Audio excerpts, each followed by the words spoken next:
पिछले कुछ वर्षों में पृथ्वी के कई सारे हिस्सों में मौसमों में बदलाव आ रहा है।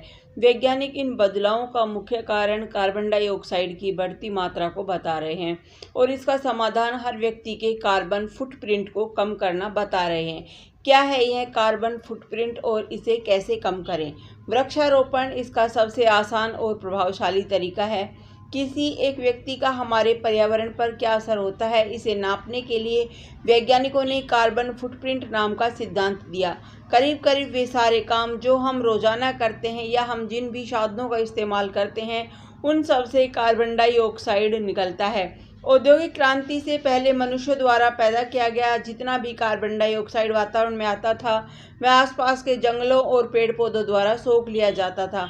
जंगल व पेड़ पौधे कार्बन डाइऑक्साइड को सोखकर ऑक्सीजन को वापस हवा में छोड़ देते हैं और वे कार्बन को अपने भीतर जमा कर लेते हैं। औद्योगिक युग के शुरुआत के साथ ही ईंधन का प्रयोग बड़े पैमाने पर होने लगा जिससे कार्बन डाइऑक्साइड भारी मात्रा में निकलने लगी। साथ ही बढ़ती आबादी का पेट भरने के लिए खेती के लिए बड़े पैमाने पर जंगल काटे गए जो कार्बन सोखने का काम करते थे। आज स्थिति यह है कि जितना कार्बन डाइऑक्साइड वातावरण में पैदा होता है उसे सोखने के लिए पर्याप्त मात्रा में पेड़ ही नहीं बचे हैं। कार्बन डाइऑक्साइड क्या करती है? कार्बन डाइऑक्साइड वातावरण में ग्रीन हाउस गैस के रूप में काम करती है। इसका मतलब है कि वह सूर्य की गर्मी को रोक लेती है। आज धरती के तापमान को बढ़ाने में ग्रीन हाउस गैस ही मुख्य रूप से जिम्मेदार है। इसकी वजह से मौसम में बदलाव आए हैं। गर्मी के मौसम में गर्मी बहुत ज़्यादा बढ़ी है, बेमौसम बरसात होने लगी है, सूखे और बाढ़ का प्रकोप भी बढ़ा है। सर्दी के मौसम में ठंड बढ़ी है। इन बदलावों का असर मनुष्य सहित पेड़ पौधों व पृथ्वी पर मौजूद सभी जीवों पर भी हो रहा है।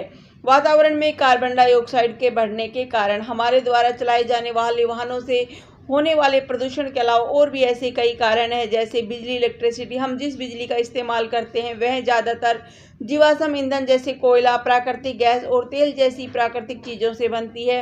ईंधनों के जलने से कार्बन डाइऑक्साइड निकलता है। हम जितनी ज़्यादा बिजली का इस्तेमाल करेंगे, बिजली के उत्पादन के लिए उतनी ही ज़्यादा ईंधन की खपत होगी और उससे उतना ही ज़्यादा कार्बन डाइऑक्साइड बढ़ेगा।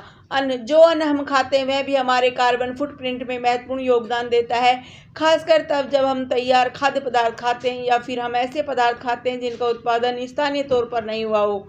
वनों का संहार, खेती योग्य जमीन, इमारतों के निर्माण, लकड़ी और खनिज को पाने के लिए हमने जंगलों और पेड़ों का विनाश किया है। औद्योगिक उत्पादन, ज़्यादातर हम जिन चीज़ों का उपयोग करते हैं वे कारखानों में बनती है।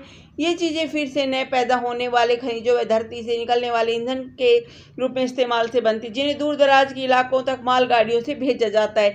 क्या आप जानते हैं कि औसतन एक शहरी साल में 4 टन कार्बन डाइऑक्साइड वातावरण में छोड़ता है? पर्यावरण की रक्षा हम सभी की जिम्मेदारी है। हम क्या कर सकते हैं?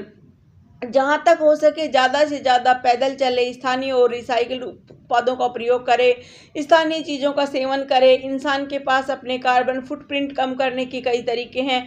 एक तरीका यह है कि आपके द्वारा कम से कम कार्बन डाइऑक्साइड वातावरण में बढ़े। इसका मतलब है कि आप सोच समझकर चीज़ों का इस्तेमाल करें, रिसाइकिलिंग करें, सार्वजनिक यातायात का इस्तेमाल करें। जहाँ तक हो सके ज़्यादा से ज़्यादा पैदल चले, स्थानीय और रिसाइकिल्ड उत्पादों का प्रयोग कर स्थानीय चीज़ों का सेवन करें। कार्बन डाइऑक्साइड को कम करने का दूसरा तरीका इसको सोखना है। वृक्षारोपण इसका सबसे आसान और प्रभावशाली तरीका है। एक पेड़ अपने जीवन काल में 1 टन कार्बन डाइऑक्साइड को कार्बन और ऑक्सीजन में बदलता है। आप कार्बन न्यूट्रल बन सकते हैं। इसका मतलब है कि आप अपने कार्बन फुटप्रिंट को पूरी तरह से मिटाने के लिए उतने पेड़ लगाएं और उनकी देखभाल कीजिए जो आप द्वारा उत्सर्जित होने वाले पूरे कार्बन डाइऑक्साइड को सोख ले। तो चले अभी से वृक्षारोपण में जुट जाएं। क्या आप जानते हैं कि सामान्य तौर पर एक शहरी साल में 4 टन कार्बन डाइऑक्साइड का उत्सर्जन होता है? पर्यावरण की रक्षा हम सब